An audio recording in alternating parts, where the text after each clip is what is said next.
2022 is a big year for gaming, both in sheer volume of releases and the hype surrounding them. But as we get further into this new generation of gaming, more titles that push the limits of what's graphically possible are on the way. Let's take a look at 15 graphically mind-blowing titles coming up this year and what makes them stand out. Horizon Forbidden West. Horizon Zero Dawn is a great looking game even by today's standards, but Forbidden West looks to improve on it in every single way. Along with character models having more polygons and improved texture details, while Aloy has some more skeletal joints, there are tons of improvements to the effects, water rendering, environmental details, machines, the list goes on.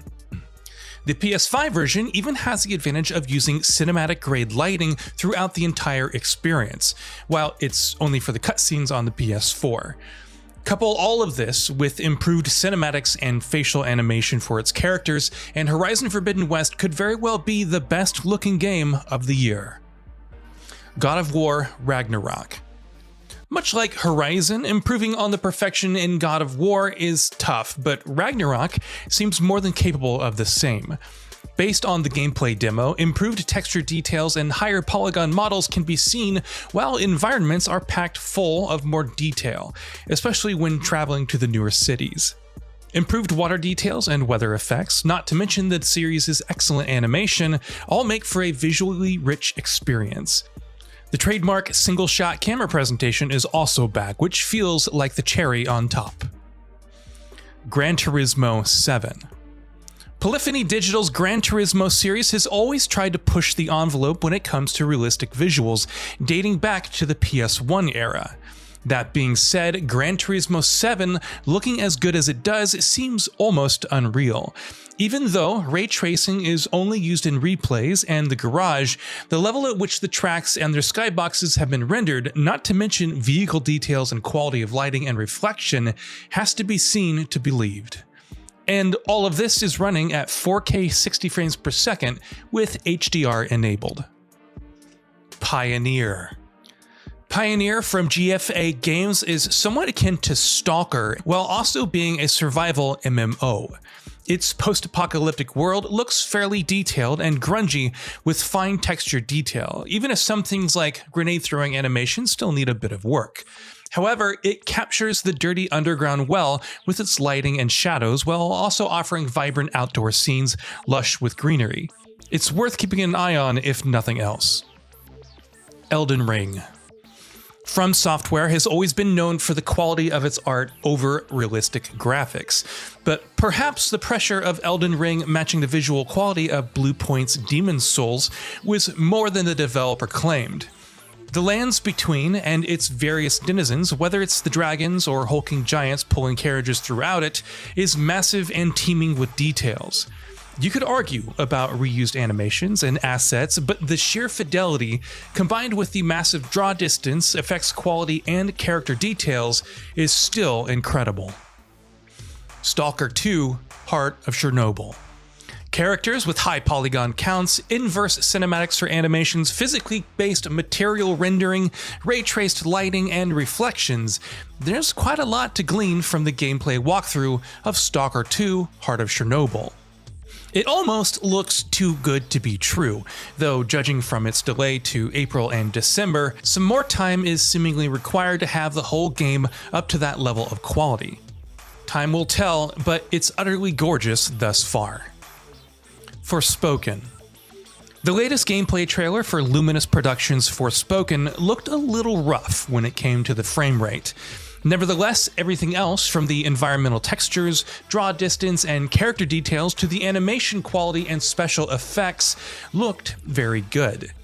There's still a lot more we need to see, but Square Enix's penchant for stellar cutscenes and strong art design has raised Forspoken's profile quite a bit over the past year. The Day Before. For a survival MMO, The Day Before sports an insane amount of detail, whether one is foraging for supplies in a countryside house or gunning down zombies in a metropolis. The latest gameplay reveal, which showcased an incredibly rendered city with ray-traced reflections and lighting, looked very good. But even the amount of foliage and vegetation while venturing through a forest was on point. In terms of graphical fidelity, The Day Before could very well be a dark horse this year. A Plague Tale: Requiem. The first game surprised many with its visuals, with photogrammetry being used to create super detailed environments with stellar ambient lighting and shadows. A Plague Tale: Requiem seems to be going in the same direction, but also offers large environments, better water rendering, and improved animations.